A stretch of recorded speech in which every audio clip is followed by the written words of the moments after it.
Okey, Assalamualaikum. Ini adalah map perjalanan 1. Kalau tuan-tuan tengok di sebelah kiri atas akan ada list tempat lawatan lah. Kalau tengok sini, tempat lawatan day 3 adalah satu saja sebab kita adalah hari terakhir dan kita perlu balik ke border 3 jam.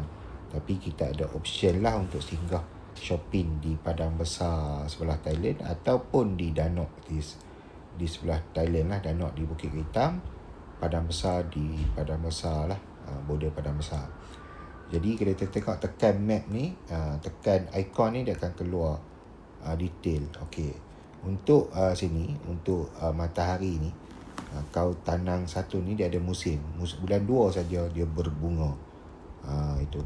So kalau kata contoh lah, kat bawah ni adalah kedai makan, senarai kedai makan lah. Kalau kata contoh nak pergi kedai makan, day 1 tu nak pergi yang ikon colour merah, tak boleh sebab kita itinerary kita habis sebelah atas dulu. Jadi sebelah atas ni, contoh ni yang kuning adalah oren. Kita kena pergi oren dulu. Tak boleh hari yang kedua sebab perjalanannya hampir 2 jam. Agak jauh dan membuang masa kita lah. Untuk hari yang pertama, ikon colour kuning dan ikon colour biru saja.